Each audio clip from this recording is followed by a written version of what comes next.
Доброго дня. Я дуже радий вітати в Києві мого колегу.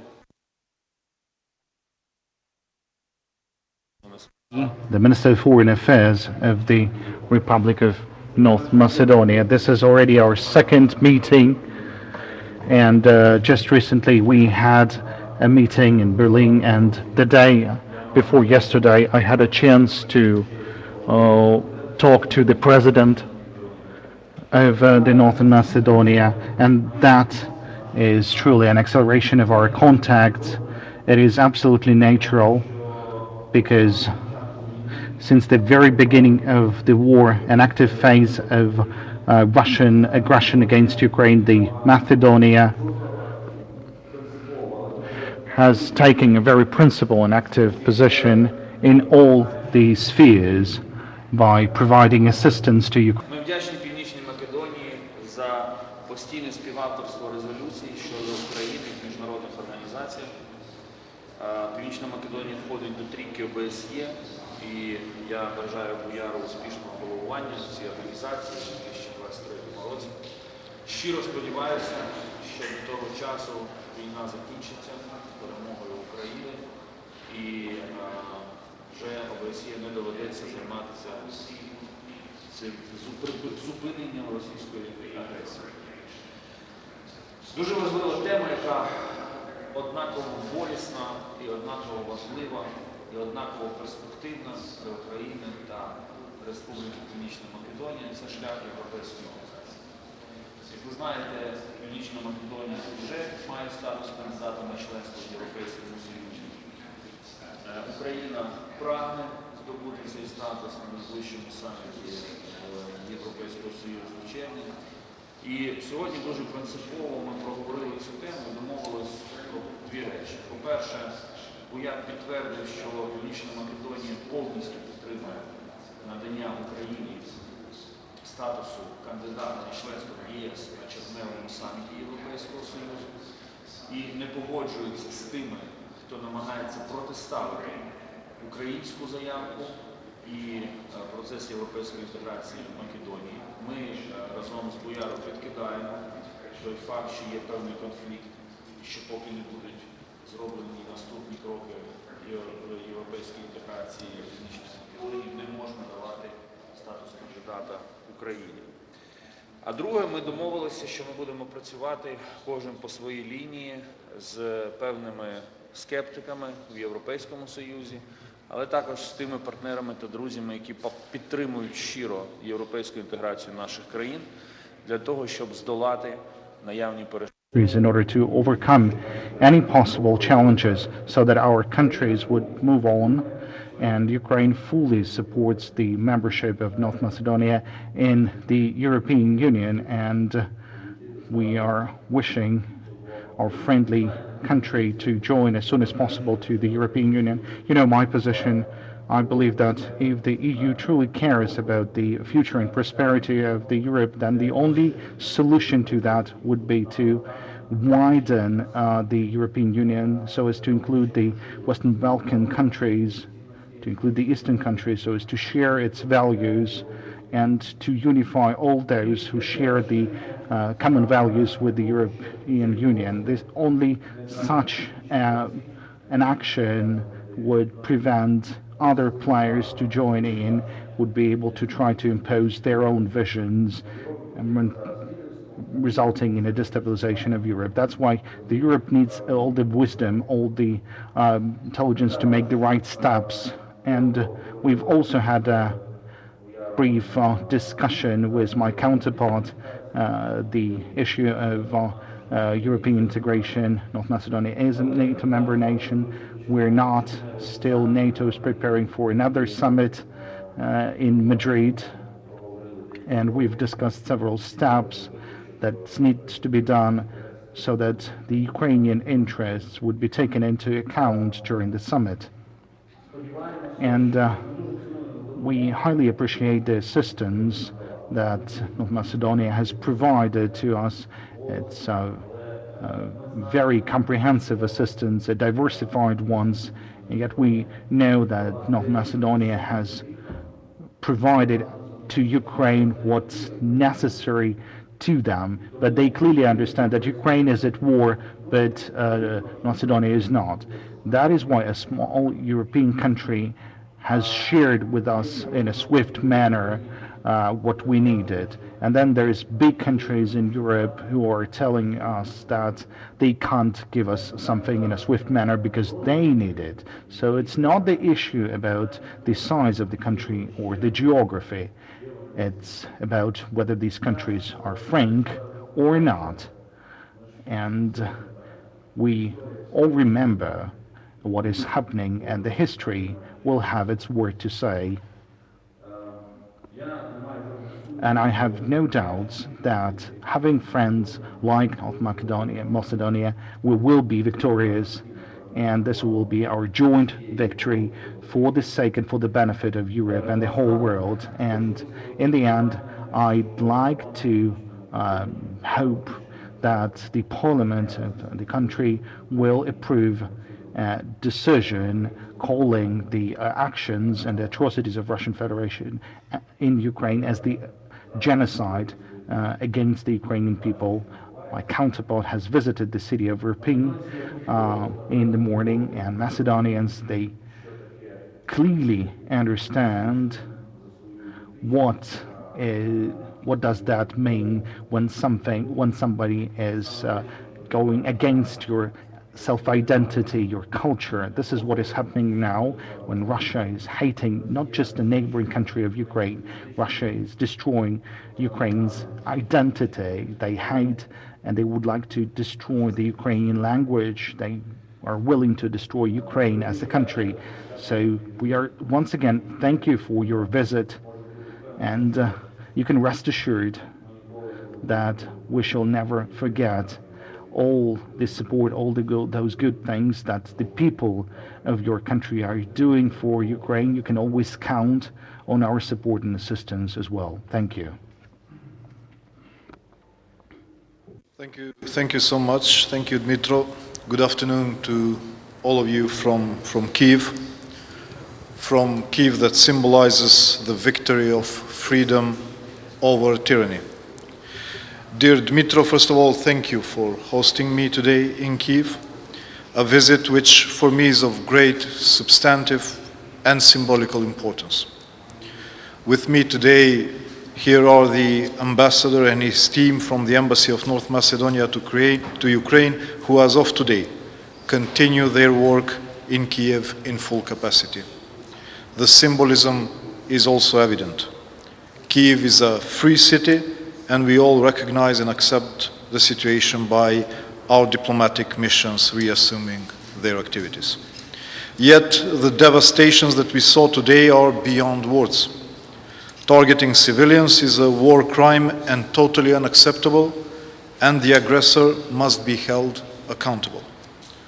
North Macedonia has been unequivocal in condemnation of the unprovoked Russian aggression and in solidarity shown to Ukraine, its army and its people. We strongly support the political and territorial sovereignty and integrity of Ukraine in all possible terms, starting with the right of Ukrainians to organize their authorities on the entire territory of their country, over to the right of Ukrainians to become part of alliances they aspire to join. North Macedonia supports the proposal to grant Ukraine the status of candidate for EU membership. This will send a clear and unequivocal signal that the rightful place of Ukraine is in Europe, in following with the unwavering desire of the overwhelming majority of Ukrainians.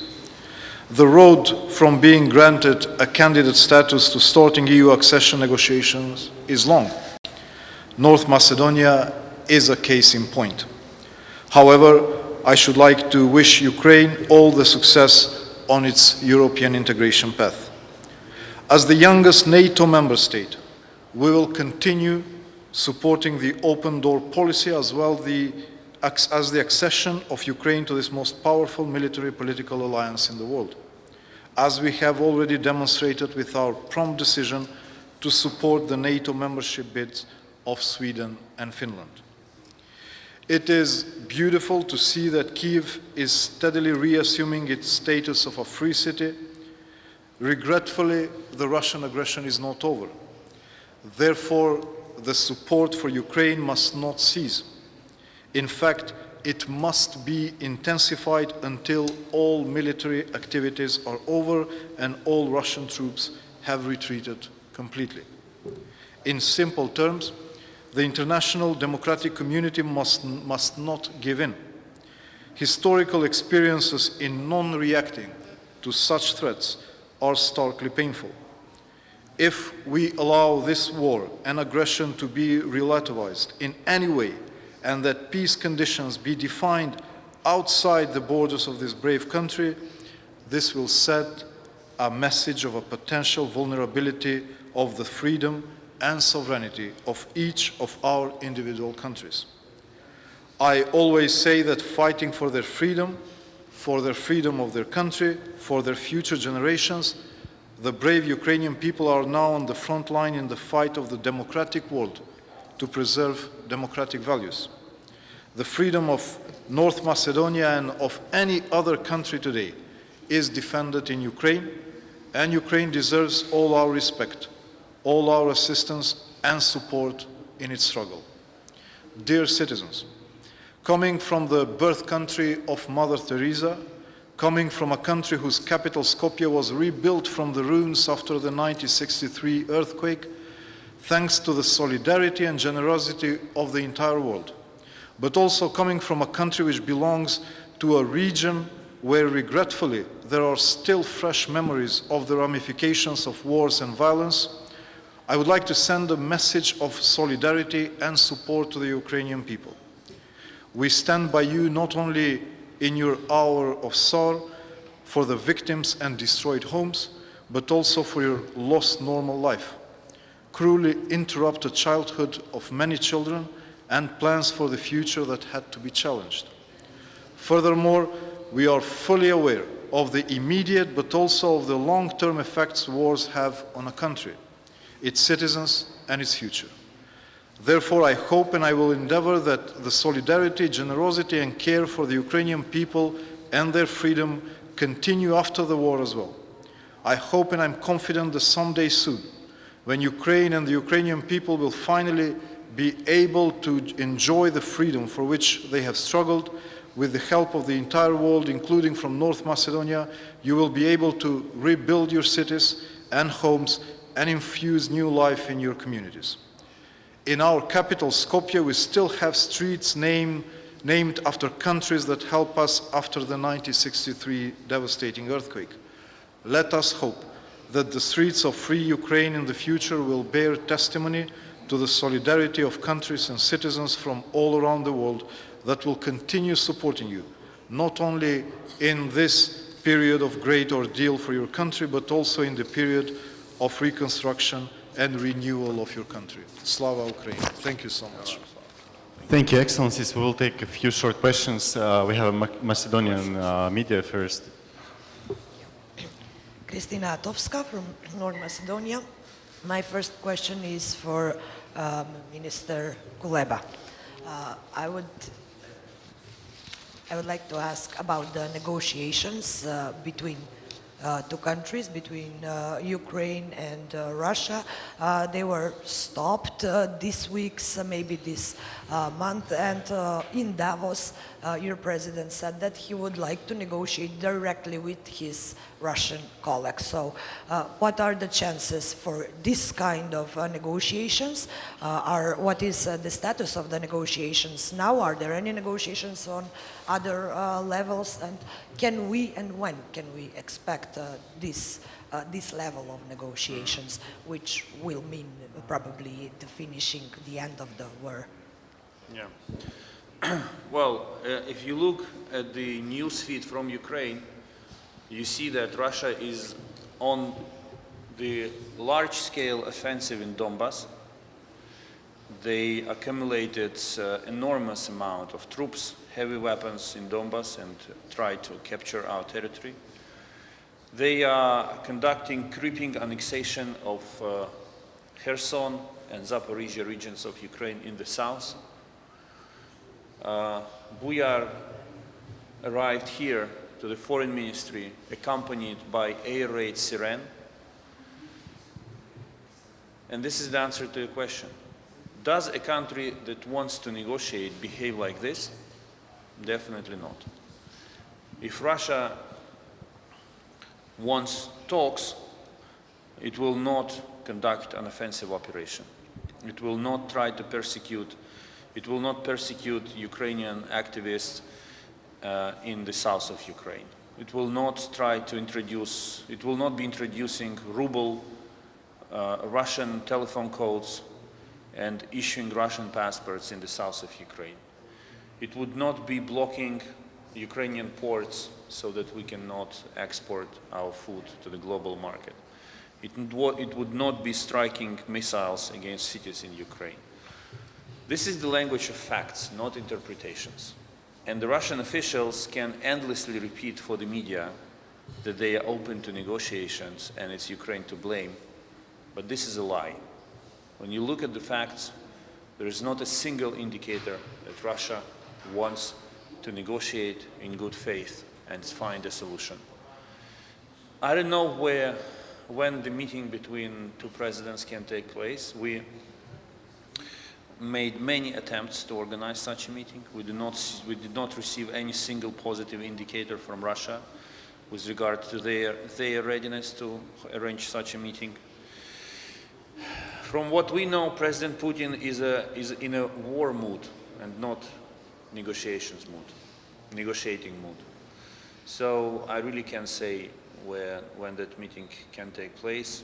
But what I can say is that there is not a single indicator that Russia is willing to hold such a meeting. Thank you. We don't have any time left, so at least we wrap up. Thank you. I want to take this opportunity to introduce you.